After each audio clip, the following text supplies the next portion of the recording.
DeSanto Propane is 4 generations strong as a trustworthy family-owned business with unmatched customer service. Go online at DeSantoPropane.com for more info or call toll-free at 1-800-752-4574. Since 1937, the difference has been DeSanto Propane.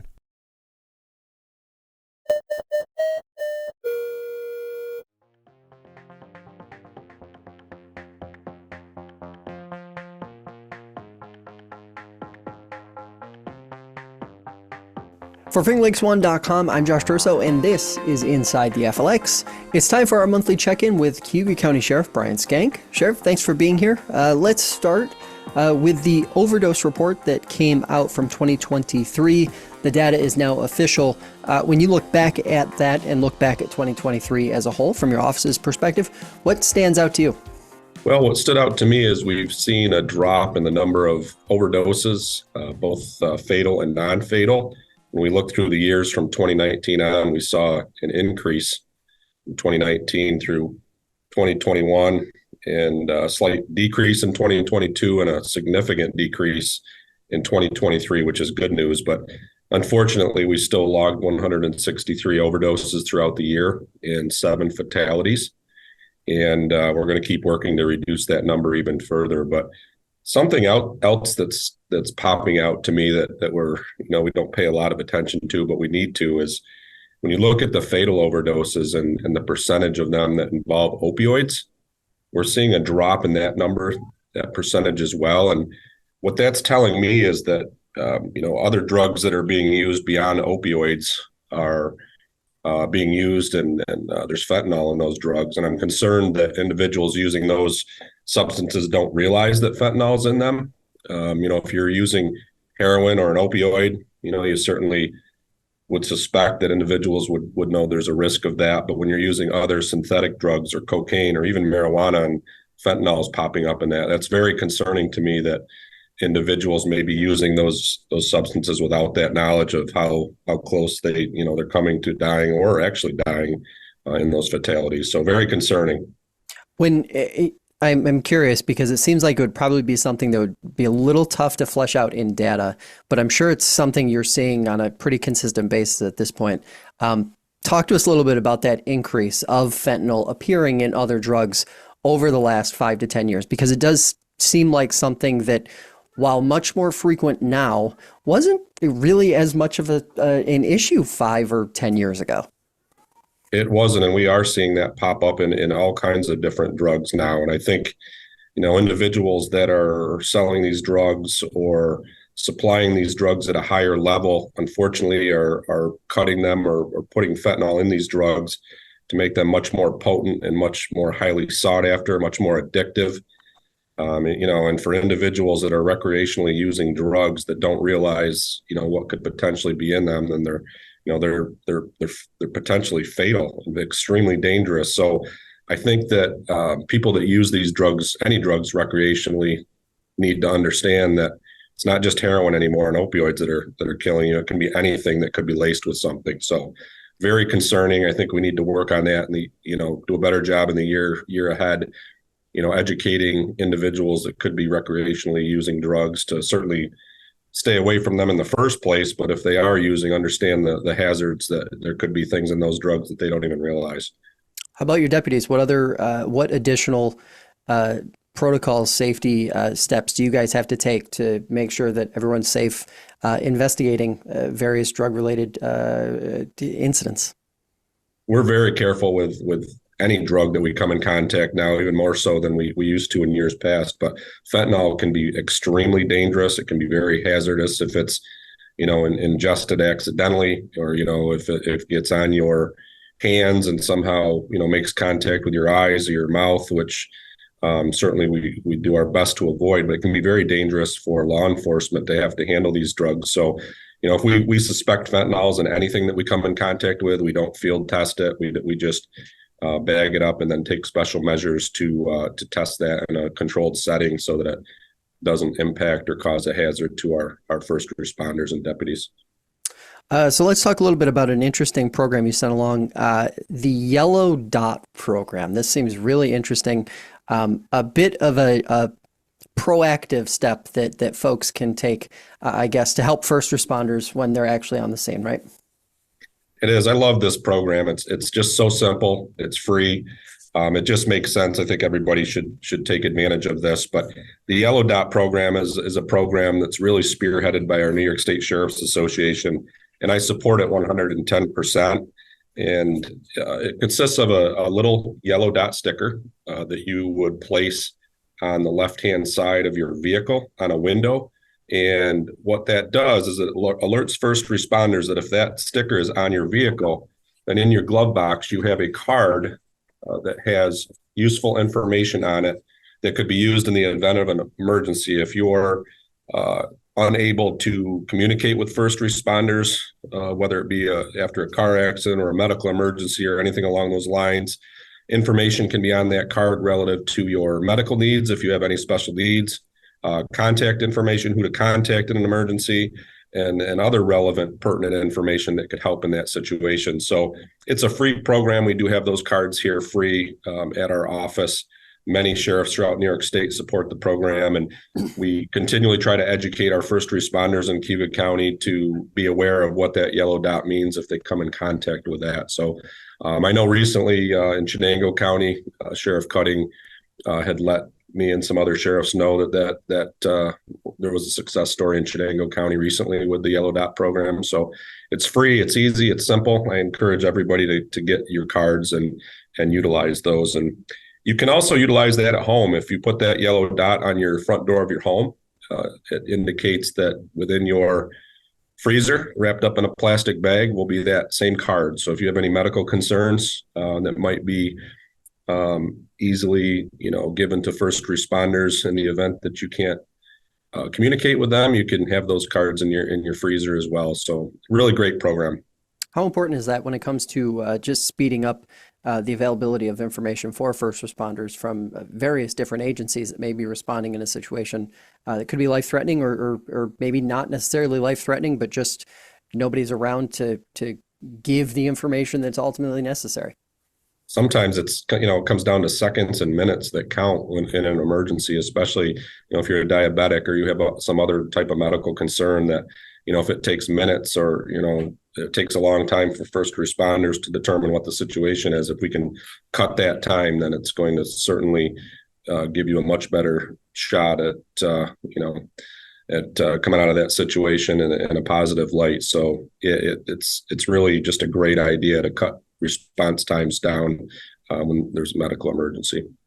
And of course, training conferences are happening. You were recently at one. What were some of the big issues that came up, or what stood out to you after the most recent conference you were attending? Sure. Last week, I attended the New York State Sheriff's annual winter training conference, and I believe that was the 49th year in a row that the New York State Sheriff's Association has hosted that conference. I went to Albany for it, and I joined about 45 other sheriffs from across the state at the conference for training and networking. And it's just a great conference every year to stay up to speed with recent trends and to network with sheriffs and see the great work that they're doing and learn from all of our partners out there. But one thing that really stood out at the last conference was the concern we have at the southern border. We did welcome Sheriff Kieran Donahue from Canyon County, Idaho, to our conference, and he spoke to us about Mexican cartels and some of the things going on at the border that are impacting public safety. And it really shed some new light on the fact that, we've got some very dangerous individuals that are freely coming across our border. And we just spoke about fentanyl. There's a lot of fentanyl and other drugs that are coming across the border. We really need to work on securing the border and tightening that up, because it's certainly having negative impacts on public safety and on the health of our communities all the way, as far as New York State, and not just the southern border. We're actually starting to see people crossing the northern border that are coming here, unfortunately, illegally and not going through the proper process. So we really have to start working on tightening those up. It's very concerning to me, what's going on at these borders and the impacts it's having in a negative way for public safety. How easy is it for folks to forget? Because we are a bit insulated here in the Finger Lakes in central New York. We aren't necessarily right on a border. I would assume it's pretty easy to forget about the importance of some of these issues.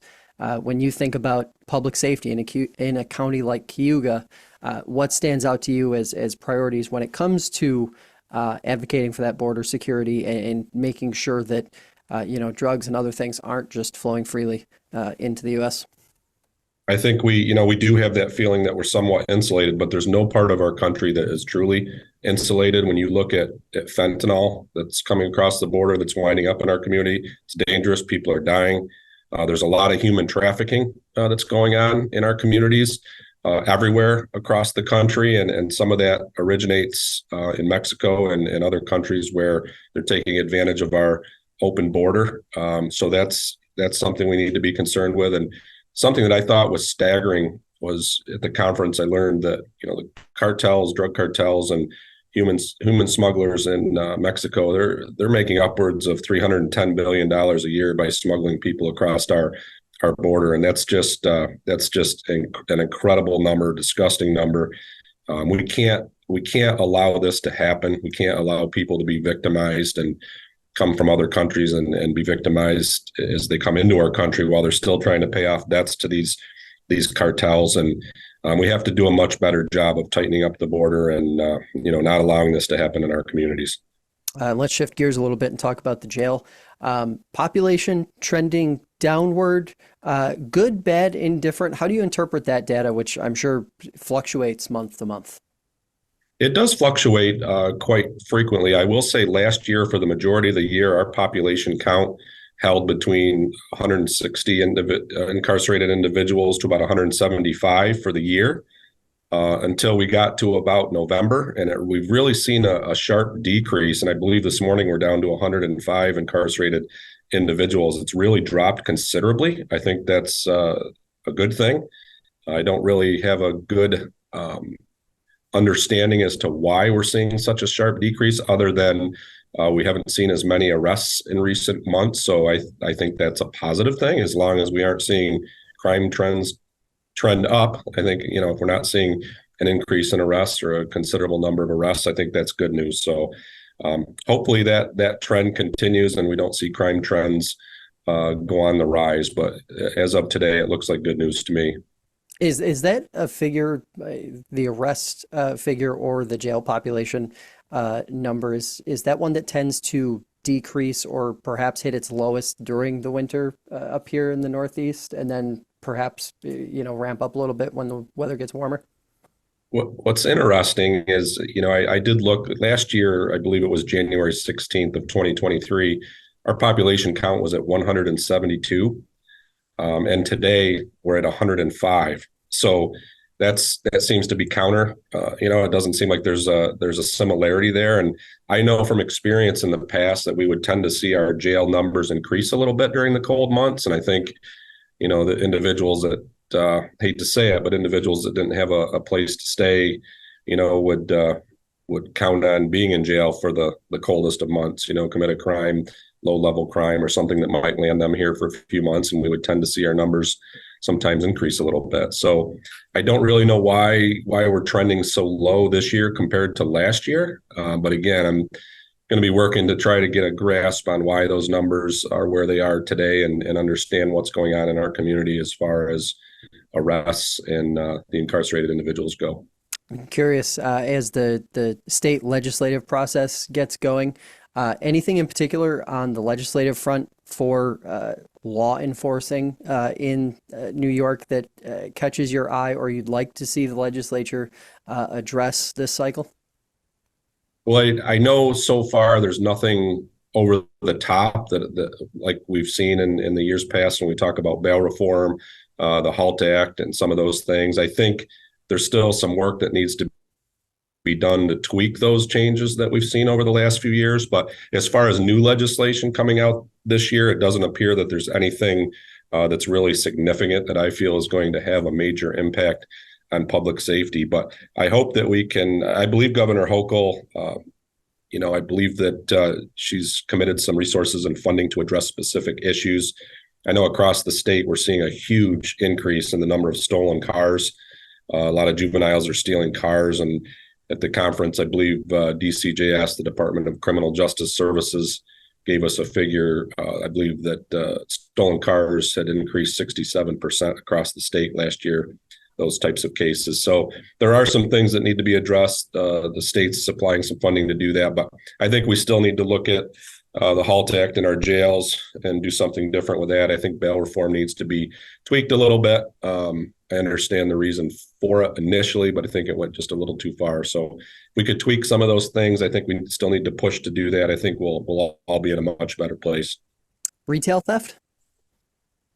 Retail theft is up significantly too. In our community, we've seen that a little bit, not to the level that they're seeing in some major cities, but retail theft is an issue. The governor spoke about supplying funding to help address retail theft networks across the state, and that is definitely an issue. But major crimes, violent crimes, I know those numbers are down, and that's good news, but we have to also work on those petty crimes as well. Yeah. So let's finish here. A state report said the death of a 35-year-old inmate at the county jail in 2022 may have been preventable. That headline obviously came out about, 2 or 3 weeks ago. Wanted to just give you the chance to talk a little bit about that. And then also any steps that may have been taken afterward. Obviously, a lot of time has passed since that incident actually happened in 2022. So I'm sure a ton has changed in the county jail, as it would over the course of any 2-year span. But if you could talk to us a little bit about that report and what your office does with that information when it comes out from a state agency like that. Sure. So unfortunately, I believe it was Thanksgiving of 2022, we did have a suicide that occurred in our jail by an incarcerated individual.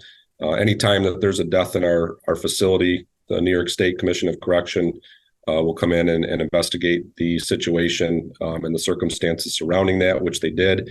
And as you mentioned, they did put out a report with an opinion that they felt that there should have been some additional services. I can tell you that we do work closely with Cayuga County Mental Health. We have them embedded in our jail. They supply our mental health services here at the jail, so we rely on them to provide those services. Since that happened, and anytime something like that happens, we do take a very hard look, at our facility and the services that we deliver, and we're always striving to improve upon them. But since that incident, we have been looking very closely at how we manage mental health, and we have brought in some additional services. We do have additional prescribers in our jail. We do have an additional social worker that's providing services in our jail. And we're also looking at adding some clerical staff to help with some of the clerical work surrounding our medical and mental health divisions. So, offering this population mental health services and medical services can be very challenging in the environment that we're in. And our mental health challenges today, not just in our community, but within our jail, are very difficult to address. There's a great need out there, and I'm afraid that it's continuing to grow. But we'll continue to work with Cayuga County Mental Health and our community partners to address these issues to the best of our ability. And you mentioned how those services have been enhanced over the last year and a half. Is this something that you anticipate to continue to have to, dedicate more and more resources, more manpower to over the next several years? I think that it is. And what really concerns me, when you look at our local schools, when you look at our community, when you look at our jails and our prisons, I feel it's going to be very difficult to meet this need. I know that there's a shortage of social workers, therapists.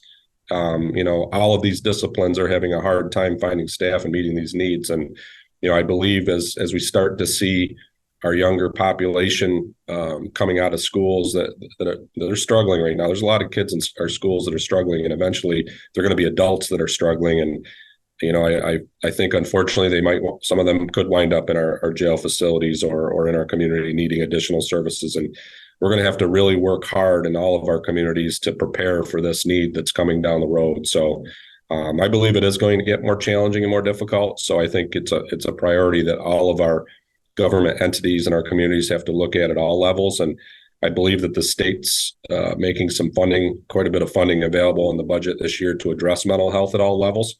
I think that's a good thing, but we need to make sure we're doing all we can to recruit good staff, therapists, and social workers and doctors to fill these voids that we're going to see in the years ahead. Does it also contribute to the challenges that you guys see, or most sheriff's offices we see and hear about having trouble recruiting in the jail for corrections officer staff? Is that one of the pieces of feedback that you guys receive as far as, folks who maybe would consider working as a corrections officer in a jail, but because of the very dynamic situation that they may be dealing with on a daily basis, they choose to go another direction? It could be. I think it's a very challenging environment, whether you're working in the jail or you're a police officer or deputy on the road. It's challenging, but I always say that it's very rewarding. It certainly is challenging, but it's always rewarding. And you have good days, you have bad days, but the best thing about the jobs that we do is they're different every day. I think that anybody that looks at one of these careers and goes in a different direction, I would urge them to really get a good understanding of the job and what it looks like on a good day, because there are plenty of those. So yeah, it could have some impact, but I don't think it should be something that should sway anybody from pursuing these careers. Sheriff, as always, appreciate the time. Thanks for taking it today. Thank you. I appreciate it, Josh. Have a good one.